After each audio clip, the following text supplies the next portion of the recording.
الصلاة والسلام عليك يا رسول الله وعلى آلك وأصحابك يا حبيب الله. الصلاة والسلام عليك يا نبي الله وعلى آلك وأصحابك يا نور الله.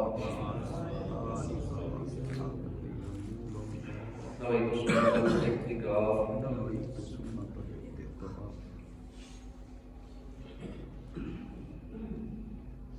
جو شخص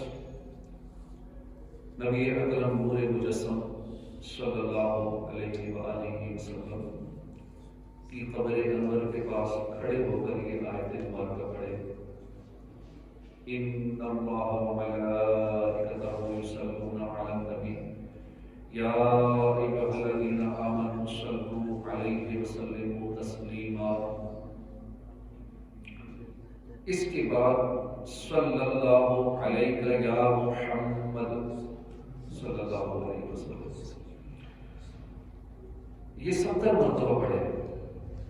آیت کریمہ پڑھنے کے بعد 70 مرتبہ یہ پڑھے صلی اللہ علیہ یا محمد صلی اللہ علیہ یا محمد، تو فرشتہ ندا کرتا ہے اے فلاں اللہ پاک مجھ پر بھی رحمت نازل فرمائے، تیری ضرورت پوری ہوگی، کیونکہ وہ پیارا رستہ ہے۔ جب بھی حاضری ہو اللہ پاک اسی سال ہم سب کو حج کی سعادت نصیب فرمائے، وہاں حضور کے روزے میں جب حاضری ہوگی تو انشاءاللہ یہ پڑھے گا، تم ہو جواد و کریم، تم ہو رؤوف و رحیم، بھیک ہو داتا عطا، تم ہو جبر و ضرور، صلو علی الحبیب صلی اللہ تعالی علی محمد صلی اللہ علیہ وآلہ وسلم۔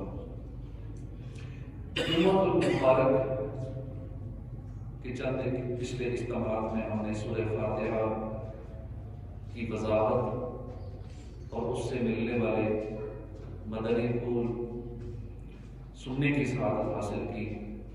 آج انشاءاللہ الکریم سورہ بقرہ کی ابتدا ہوگی۔ سورہ فاتحہ ہم نے مکمل کی تھی پچھلے 4-5 جو میں سورہ فاتحہ کے موضوع پہ بیان ہوا تھا، تو آج سے سورہ بقرہ کا آغاز کرتے ہیں۔ اللہ کرے ہماری زندگی رہے ہم پورا قرآن پاک یوں تفصیل سے سننے کی سعادت حاصل کر پائیں۔ ابتدا ہم نے کر دی 1 ماہ پہلے سے، پہلے بھی 5-1 سال ہو گئے ہمارے مختلف موضوعات پہ بیان ہوتے ہیں، ہر جمعے پہ ایک نیا موضوع ہوتا ہے، لیکن ابھی ہم نے صرف قرآن سے بیان کرنا شروع کیا ہے۔ 1 ماہ ہو گئے، الحمدللہ سے ہم نے شروع کیا اور سورہ فاتحہ مکمل ہوئی ہمارے پچھلے 4-5 بیانات کے بعد۔ آج سورہ بقرہ کا آغاز ہوگا۔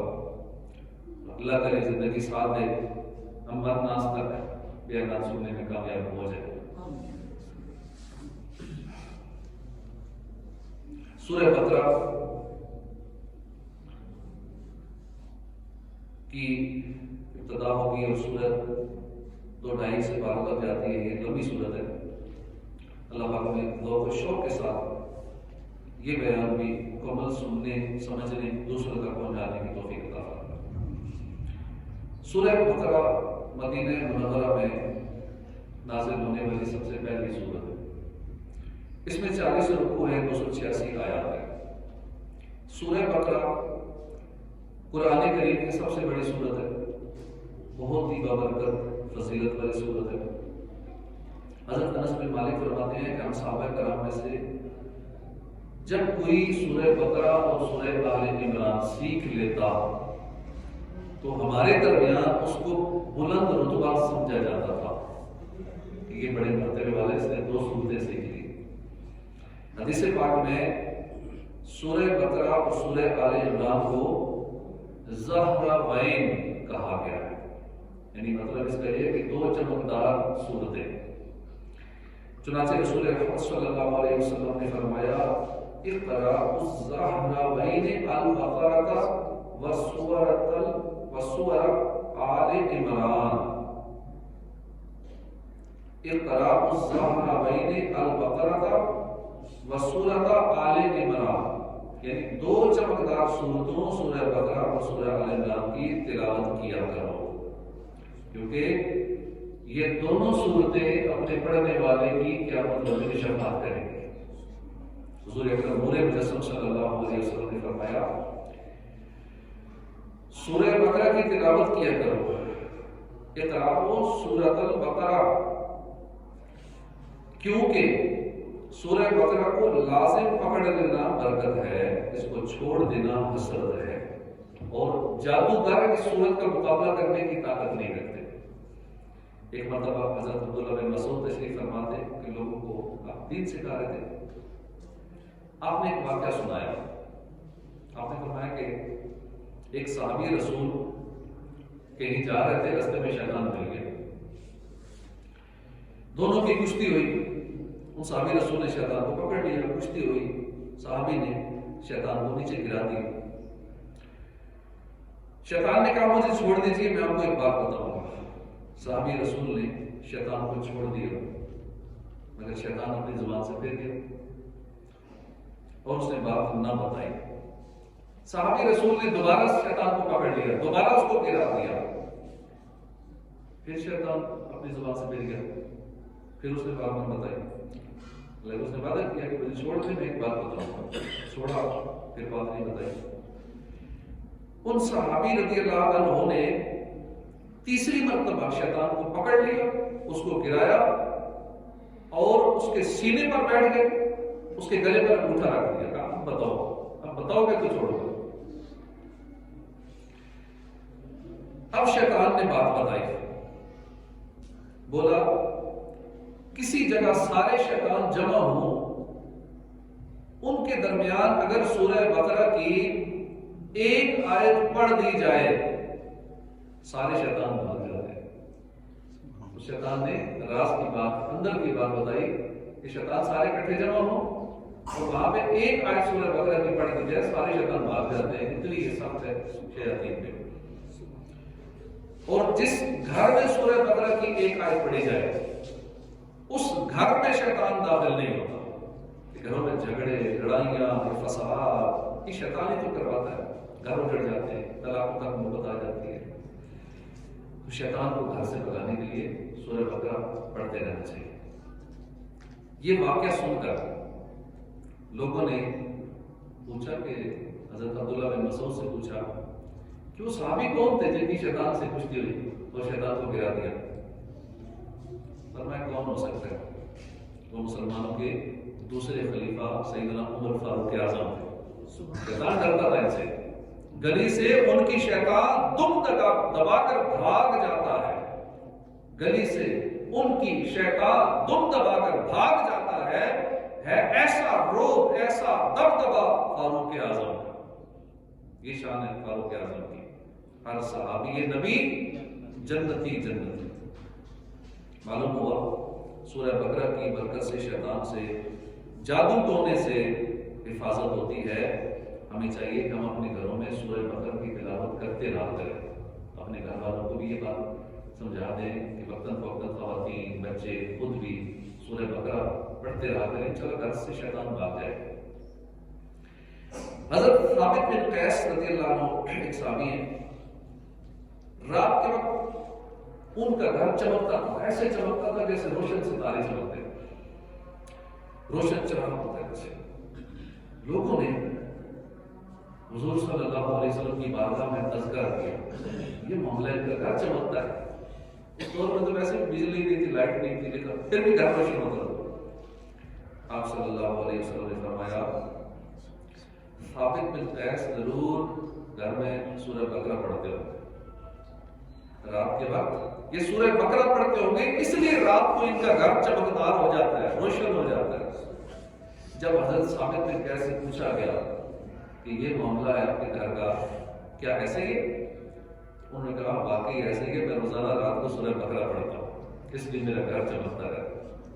سبحان اللہ، کیا اسلامی بھائی، سورہ بقرہ کی کیسی کیسی برکتیں، ہم بھی نیت کریں کہ روزانہ سورہ بقرہ کی کچھ نہ کچھ آیات اپنے گھر میں پڑھا کریں، جتنا ہو سکے۔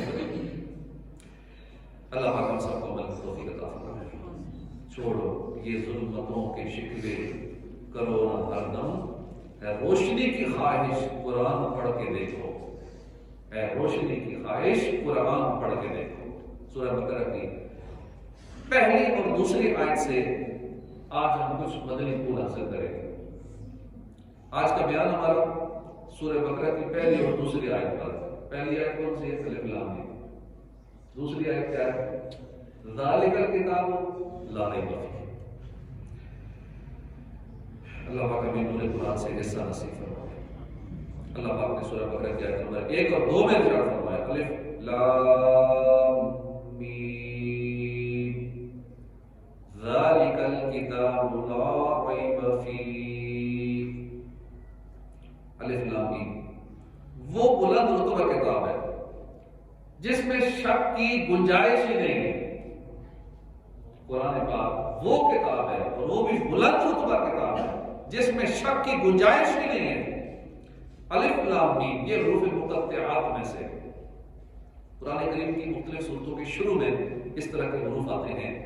الف لام میم، الف لام میم صاد، الف لام را، کاف ہاء یا عین صاد، اس طرح کے جو حروف آتے ہیں سورتوں کے شروع میں، ان کو حروف مقطعات کہتے ہیں۔ حروف مقطعات کے متعلق درست اور پختہ علم، پختہ بات یہ ہے کہ اللہ و رسولہ اعلم بمرادہ، یعنی ان حروف کا مطلب اللہ اور اس کا رسول ہی بہتر جانتے ہیں، یا اللہ کی عطا سے اس کے محبوب نبی صلی اللہ علیہ وسلم جانتے ہیں۔ ان کا مطلب کیا ہے؟ میان طالب و محبوب رمزیز کرام کاتبین راہم خبر نیست، یعنی اللہ اور اس کے محبوب کے درمیان یہ ایسے راز ہیں کہ جن کی خبر کرامن کاتبین کو بھی نہیں۔ اللہ جانے، اس کا محبوب جانے۔ اس کا مطلب کیا ہے؟ مسلمانوں کے پہلے خلیفہ حضرت ابوبکر صدیق رضی اللہ عنہ فرماتے ہیں فی کل کتاب سر وسر اللہ تعالی فی الکتاب وسر اللہ تعالی فی القرآن اوائل السور۔ ہر کتاب کا ایک راز ہوتا ہے اور قرآن کریم میں اللہ کا راز سورتوں کے شروع میں حروف مقطعات کی صورت۔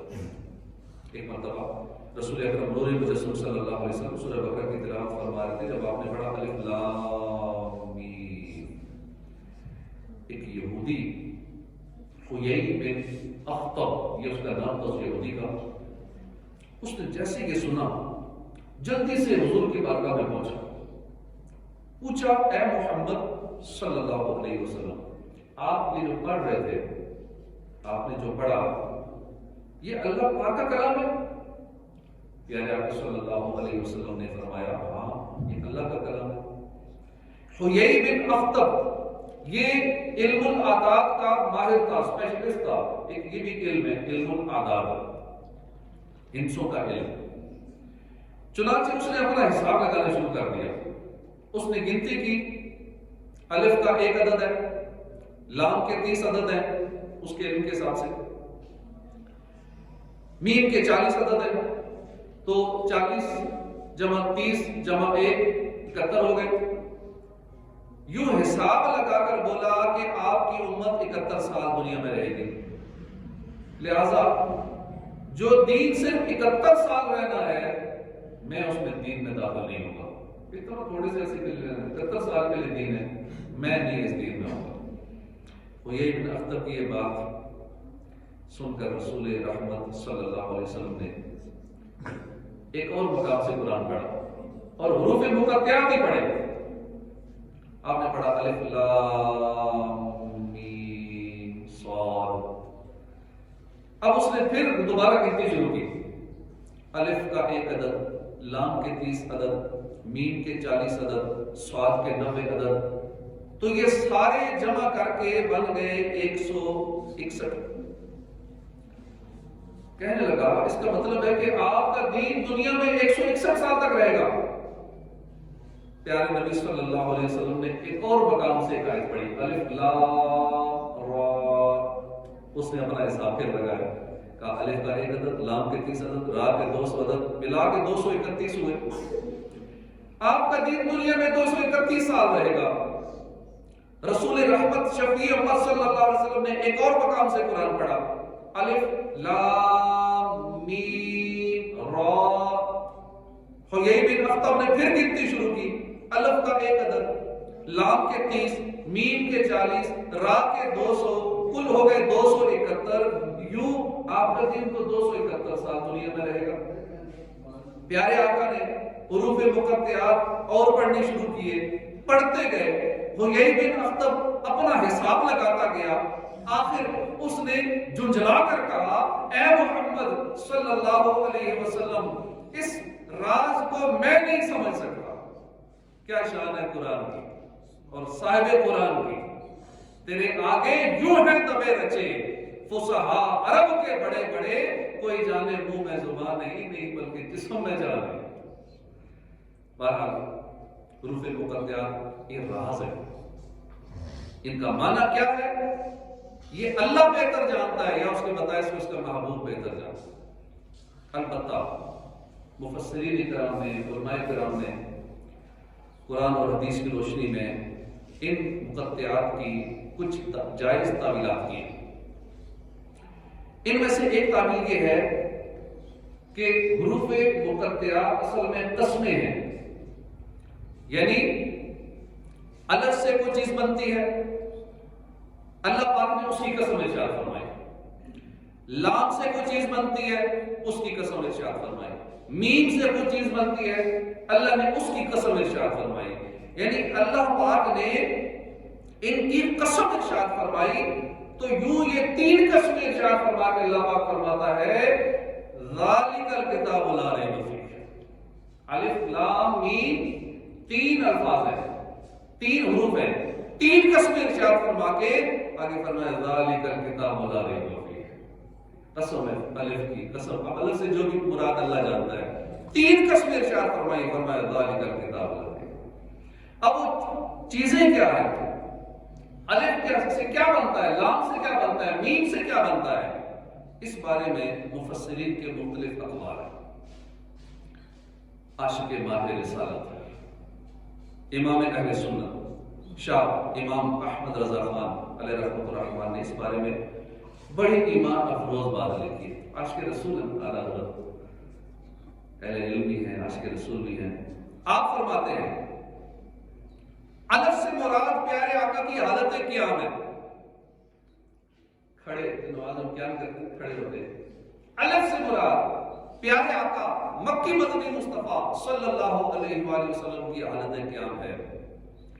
لام سے مراد سرور عالم نور مجسم صلی اللہ علیہ وآلہ وسلم کی حالت رکوع ہے۔ میم سے مراد پیارے آقا صلی اللہ علیہ وسلم کی حالت سجدہ ہے۔ تو یوں مطلب بنے گا کہ اے محبوب آپ کی حالت قیام کی قسم، اے محبوب آپ کی حالت رکوع کی قسم، اے محبوب آپ کی حالت سجدہ کی قسم، ذالک الکتاب لا ریب فیہ۔ سیدی اعلیٰ حضرت کمال کی شخصیت فرماتے ہیں اس کی ایک اور تعویل بھی ہو سکتی ہے، وہ یہ کہ الف سے مراد پیارے آقا صلی اللہ علیہ وسلم کا قد مبارک ہے، لام سے مراد زلف مصطفیٰ ہے۔ انشاءاللہ آپ کو زیارت بھی کروائیں گے، شب معراج پہ زلف مصطفیٰ کی زیارت بھی آپ کریں گے۔ لام سے مراد زلف مصطفیٰ صلی اللہ علیہ وسلم ہے، میم سے مراد میرے آقا کا دہن مبارک ہے۔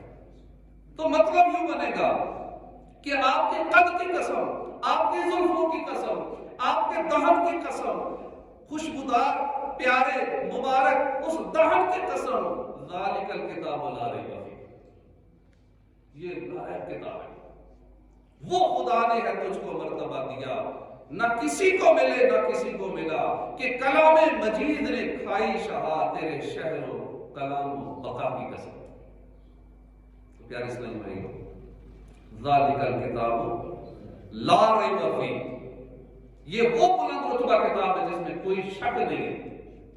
انبیاء کرام کو 2 چیزیں عطا کی جاتی ہیں خاص کر خصوصیت کے ساتھ، وحی اور معجزہ، یہ دونوں الگ الگ چیزیں ہوتی ہیں۔ وحی آتی ہے مخلوق کی ہدایت کے لیے، یہ گویا کہ ایک دعویٰ ہوتا ہے، یعنی نبی علیہ السلام لوگوں کو اللہ کا کلام سنا کر گویا یہ دعویٰ کرتے ہیں کہ میں اللہ کا نبی ہوں، میں اللہ کا پیغام تم تک پہنچا رہا ہوں، اور یہ جو کلام اس میں نازل ہوا یہ اللہ کا کلام ہے۔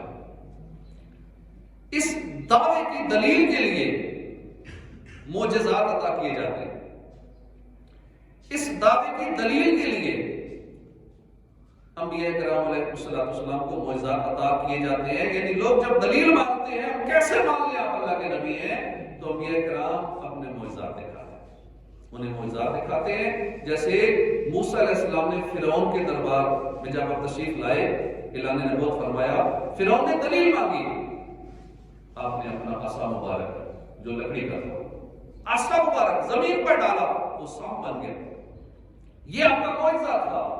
اسی طرح دیگر انبیاء کرام کو بھی یہ دو خصوصی چیزیں وحی اور معجزات عطا کیے جاتے ہیں، لیکن قربان جائیے اللہ نے اپنے محبوب نبی رسول ہاشمی صلی اللہ علیہ وآلہ وسلم کو نرالی شان عطا فرمائی۔ اللہ پاک نے اپنے محبوب صلی اللہ علیہ وسلم کو بے شمار معجزات عطا فرمائے۔ اس کے ساتھ ساتھ آپ پر جو وحی نازل ہوئی، جو کلام قرآن کریم اتارا، اسے بھی آپ کا معجزہ بنا دیا۔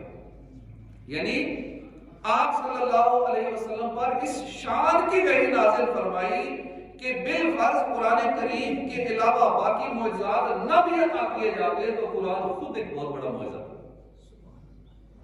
قرآن اتنی بڑی دلیل ہے کہ اس کے بعد کسی معجزے کی ضرورت نہیں تھی کہ یہ کسی بندے کا نہیں بلکہ یہ اللہ کا کلام ہے۔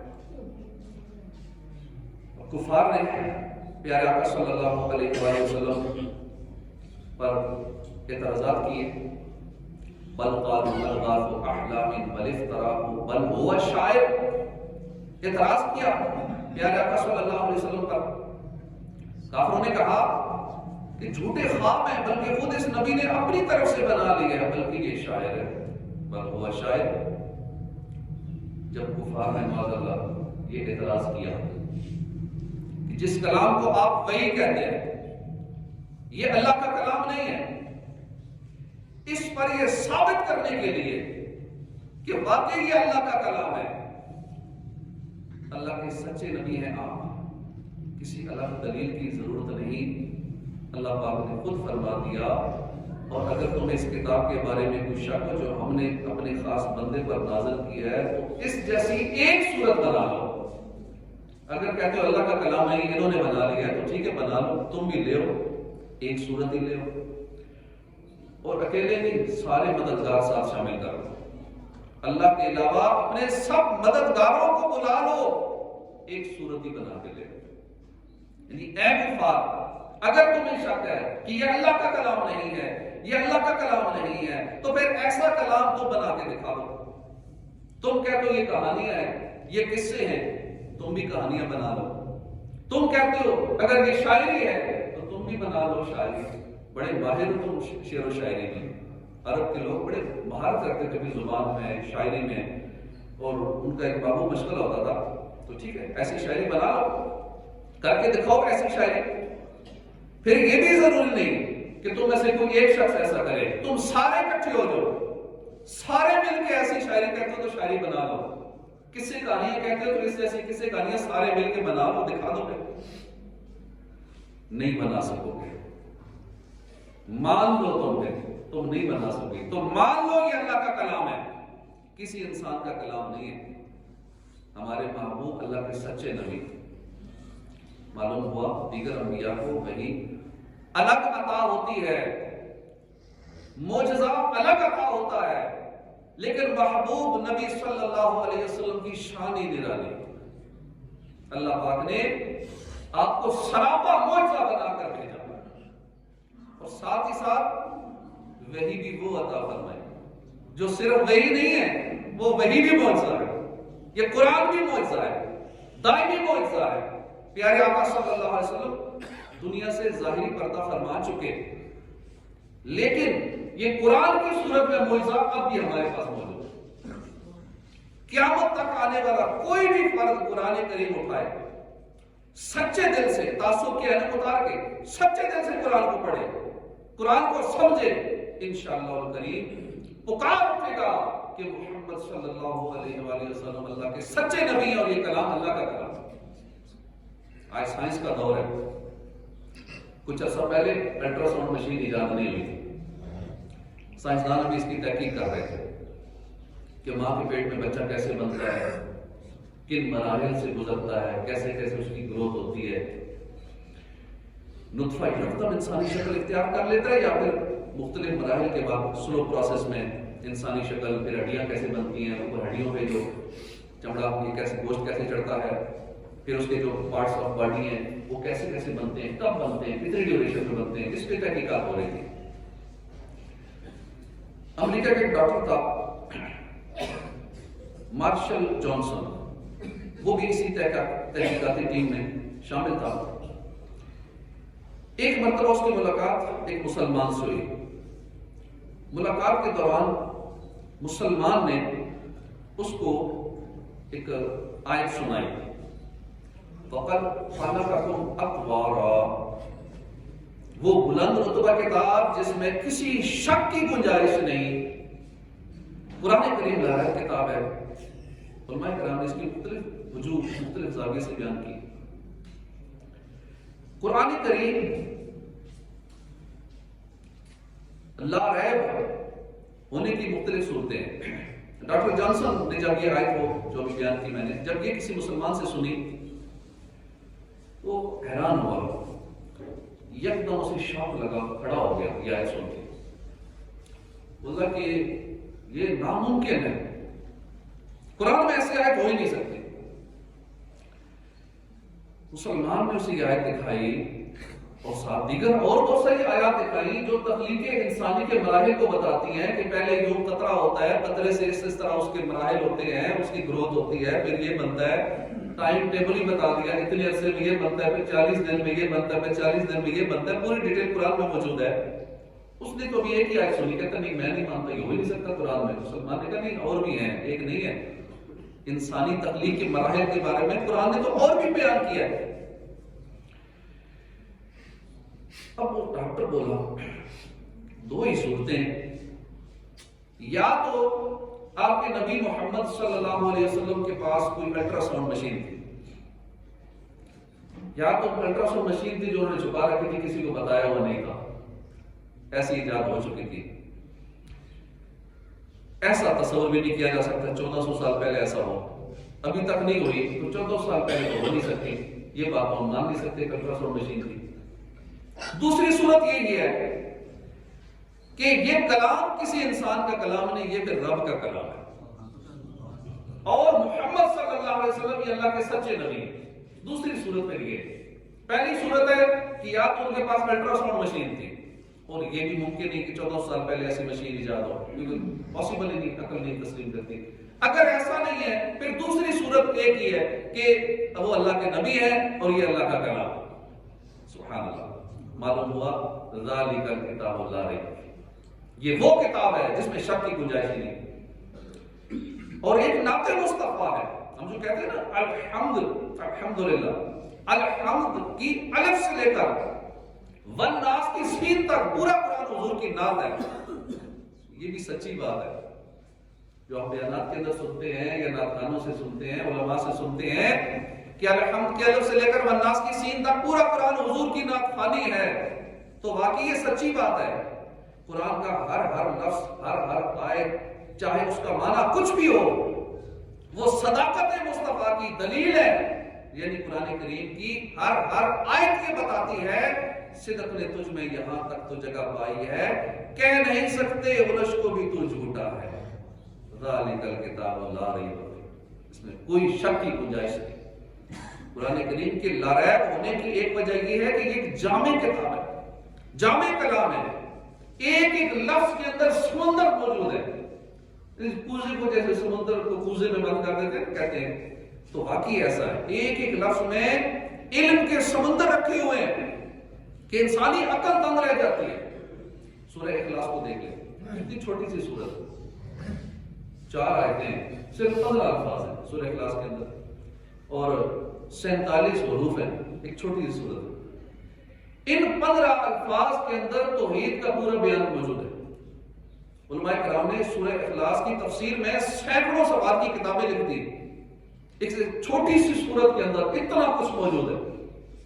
سورہ کوثر دیکھ لیں، صرف 3 آیتیں ہیں سورہ کوثر میں، صرف 10 الفاظ ہیں سورہ کوثر میں.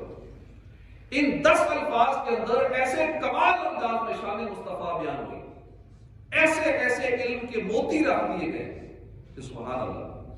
سورہ کوثر کی تفسیر میں علماء نے موٹی موٹی کتابیں لکھی. سورہ فاتحہ کو دیکھ لیں، اس کی جو شان ہی نرالی ہے. صرف 27 الفاظ ہیں سورہ فاتحہ کے اندر. 27 الفاظ میں کم و بیش 104 آسمانی کتابوں کا خلاصہ بیان کر دیا گیا. سمندر کو کوزے بند کر دیا. ایسا جامع کلام چند لفظوں کے اندر اتنا زیادہ کچھ رکھ دینا، اتنے معنی رکھ دینا، علم کے ایسے سمندر سمو دینا انسان کے بس کی بات نہیں. یقیناً یہ اللہ رب العالمین کا کلام. ایک مرتبہ مسلمانوں کے دوسرے خلیفہ عمر فاروق اعظم مسجد نبوی شریف میں آرام کر رہے تھے. اچانک آپ نے سنا کوئی بلند آواز سے کلمہ شہادت پڑھ رہا تھا. آپ نے آنکھیں کھولی، دیکھا غیر مسلم ہے. آپ نے اس سے کلمہ شہادت پڑھنے کی وجہ پوچھی. اس نے کہا میں نے تورات میں زبور اور انجیل شریف پڑھی ہوئی ہے. ابھی میں نے ایک شخص کو قرآن کی تلاوت کرتے سنا، وہ قرآن کی تلاوت کر رہا تھا تو یہ آیت وہ پڑھ رہا تھا وَمَن يُطِعِ اللَّهَ وَرَسُولَهُ وَيَخْشَ اللَّهَ وَيَتَّقْهِ فَأُولَٰئِكَ هُمُ الْفَائِزُونَ. وہ شخص یہ آیت پڑھ رہا تھا اور جو اللہ اس کے رسول کی اطاعت کرے، اللہ سے ڈرے، اس کی نافرمانی سے ڈرے، تو یہی لوگ کامیاب ہیں. اس نیو مسلم نے کہا تورات، زبور، انجیل میں جو تعلیمات ہیں ان تمام تعلیمات کا خلاصہ ایک آیت میں رکھ دیا گیا. لہذا جب میں نے یہ کلام سنا تو میں نے جان لیا کہ محمد اللہ کے سچے رسول ہیں صلی اللہ علیہ وسلم، اور یہ کلام واقعی اللہ کا کلام ہے. تو قرآن کریم کی لاریب کتاب ہونے کی ایک وجہ یہ ہے کہ قرآن کا ہر لفظ سچا ہے. قرآن نے جو پیشین گوئیاں کی ہیں، فیوچر کے بارے میں جو بھی اس نے اسیسمنٹ کی ہے، جو کچھ ہمیں بتایا ہے، وہ ایز اٹ از ثابت ہوا. ایک ایک بات قرآن کی سچ ثابت ہوئی ہے اور آگے جو ہونی ہے وہ بھی سچ ثابت ہونی ہے. تبدیلی قبلہ کا واقعہ، قبلہ تبدیل ہو. اللہ سب کو حج نصیب فرمائے، عمرے کی سعادت نصیب فرمائے. جب آپ وہاں جائیں گے نا، مسجد قبلہ تیار جائیں گے، ایک قبلہ ادھر ہے، ایک قبلہ ادھر ہے. پہلے ادھر منہ کر کے نماز پڑھتے تھے، جب قبلہ تبدیل ہوا ادھر منہ کر کے، بالکل اپوزٹ ہو گئے. قبلہ کی تبدیلی بہت بڑا واقعہ تھا. جب حضور مکے میں تھے کعبے کی طرف منہ کر کے نماز پڑھتے تھے. جب مدینے تشریف لے گئے تو وہاں 17 ماہ تک تو قبلے بیت المقدس کی طرف منہ کر کے مسجد اقصی کی طرف نماز پڑھی، قبلہ بنایا. 17 ماہ کے بعد یہ قبلے کی تبدیلی کا واقعہ ہوا، دوبارہ کعبے کو قبلہ بنا دیا. اب اس پر کافروں نے اعتراضات بھی کیے، ان کے جوابات بھی دیے گئے. اب اس موقع پہ ایک انوکھی بات، نرالی بات جو دیکھنے میں آئی، کافروں نے ابھی تک اعتراض کیے نہیں تھے، ابھی قبلہ تبدیل ہونا تھا. قرآن پاک کے اندر اس کا پہلے سے ہی تذکرہ تھا کہ قبلہ کی تبدیل ہونا ہے، ہوا نہیں تھا. اللہ پاک نے پہلے فرما دیا سَيَقُولُ السُّفَهَاءُ مِنَ النَّاسِ مَا وَلَّاهُمْ عَنْ قِبْلَتِهِمُ الَّتِي كَانُوا عَلَيْهَا. قرآن نے پہلے ہی بتا دیا کہ اب بے وقوف لوگ کہیں گے ان مسلمانوں کے اس قبلے سے کس نے ان کو پھیر دیا جس پر یہ پہلے تھے. ابھی انہوں نے اعتراض نہیں کیے، یہ واقعہ پیش نہیں آیا. اعتراض کریں گے ان فیوچر.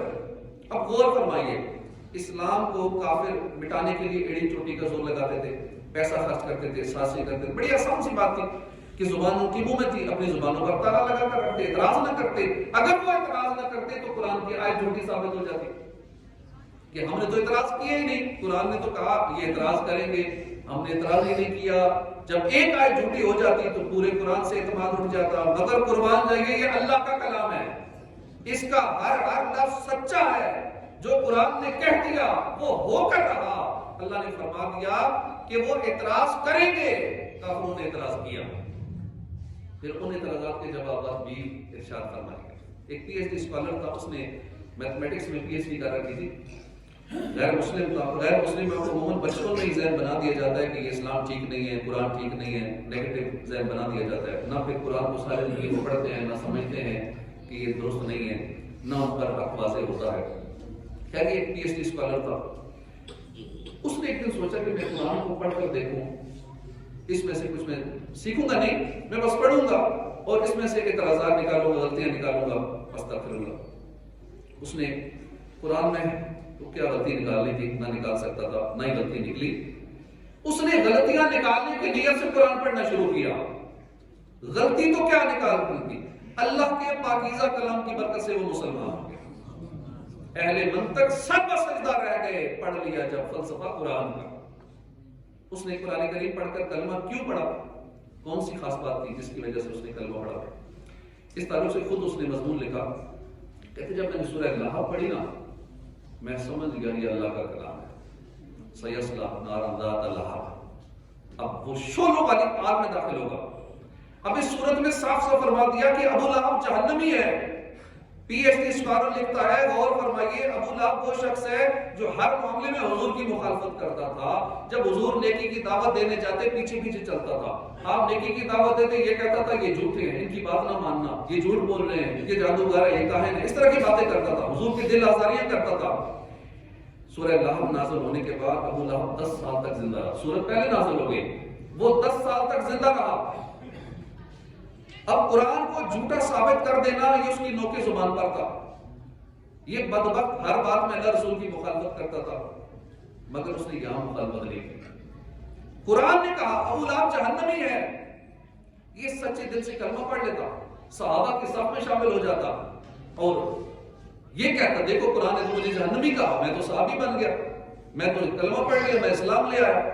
یہ کہہ سکتا تھا, کر سکتا تھا, لیکن ایسا نہ کر سکتا. یہ قرآن ہے, یہ علام الغیوب ہے, یہ ہر بات کو جاننے والے اللہ کا کلام ہے. اللہ کریم کے علم ازلی میں تھا کہ وہ جہنمی ہے. اس نے واقعی ایمان قبول نہیں کیا, 10 سال زندہ بھی رہا, اسلام قبول نہیں کیا. اسلام کو جھوٹا ثابت کرنے کے لیے بھی قبول تو کر سکتا تھا, نہیں کیا. قرآن نے فرما دیا جہنمی ہے, جہنمی ہی رہا. پتہ چلا قرآن لا ریب کتاب ہے. آج کا جو ہمارا موضوع ہے الف لام میم ذالک الکتاب لا ریب فیہ, تو واقعی یہ ذالک الکتاب لا ریب فیہ, اس میں کوئی شک کی گنجائش نہیں ہے. تو اللہ پاک اس پر ہمیں عمل کی توفیق عطا فرمائے, اس لا ریب کتاب کا فیضان نصیب فرمائے. پچھلے تقریباً 1 ماہ سے ہم قرآن کے موضوع پہ ہی بیان ہم نے بھی شروع کیا ہے. الحمدللہ سے سٹارٹ کیا تھا ہم نے, 4-5 بیانات اس صورت پہ ہوئے. الحمدللہ رب العالمین پہ بیان ہوا تھا, الرحمن الرحیم پہ بیان ہوا تھا, اسی طرح صراط مستقیم پہ بیان ہوا تھا, صراط الذین انعمت علیہم غیر المغضوب علیہم ولا الضالین.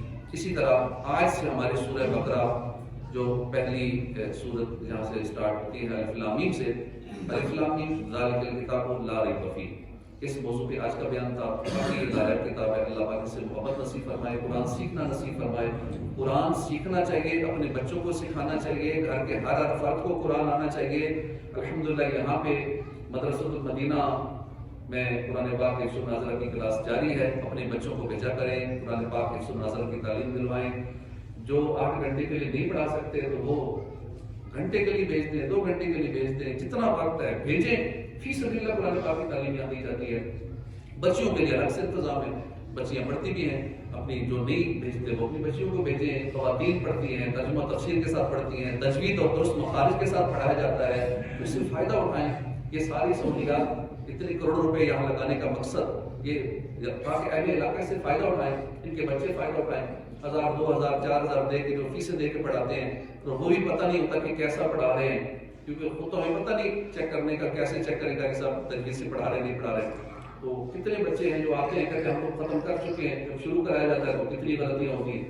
تو اپنے بچوں کو یہاں ضرور بھیجیں قرآن کی تعلیم کے لیے. اللہ پاک قرآن سے سچی محبت نصیب فرمائے. بڑے جو قرآن پڑھنا نہیں جانتے, عشاء کے بعد ہماری یہاں کلاس ہوتی ہے بڑوں کو پڑھانے کے لیے, اس میں بوڑھے بھی پڑھتے ہیں اور ماشاءاللہ کافی سیکھ بھی چکے ہیں. بہت سارے گرامر کی چیزیں ہمارے بوڑھے, حالانکہ بوڑھوں کو اتنا جلدی یاد نہیں ہوتا, لیکن ماشاءاللہ ہمارے بزرگ شوق رکھتے ہیں, جذبہ رکھتے ہیں, فجر میں بیٹھتے ہیں, علم دین سیکھتے ہیں اور روزانہ نئی نئی باتیں دین کی سیکھتے ہیں. اور آپ عشاء کے بعد جو قرآن پڑھنا چاہے عشاء کے بعد پڑھ سکتا ہے. جو کہتا ہے میرے پاس 5 نمازوں میں ٹائم نہیں ہے, میں یہاں ہوتا ہی نہیں ہوں, اپنے جاب پہ ہوتا ہوں, کاروبار میں بزی ہوں, وقت ہی نہیں ہے, ان کے لیے آپشن ہے کہ آپ آن لائن پڑھ لیں، میرا نمبر لے لیں، آپ جب پڑھنا چاہیں، قرآن سیکھنا چاہیں، نماز سیکھنا چاہیں اور ضروری شریعہ کام سیکھنا چاہیں، اس کے لیے ہم نے واٹس ایپ گروپ بنایا ہوا ہے الگ سے، آپ اس طرح سیکھ لیں، سیکھے صحیح۔ یعنی یہ ایسا دور ہے، اتنی انفارمیشن کا دور ہے اور ایزی ایکسیس ہے کہ کوئی بہانہ چل ہی نہیں سکتا اللہ کی بارگاہ میں کہ نہیں یہ مسئلہ تھا اس لیے میں نہیں سیکھا۔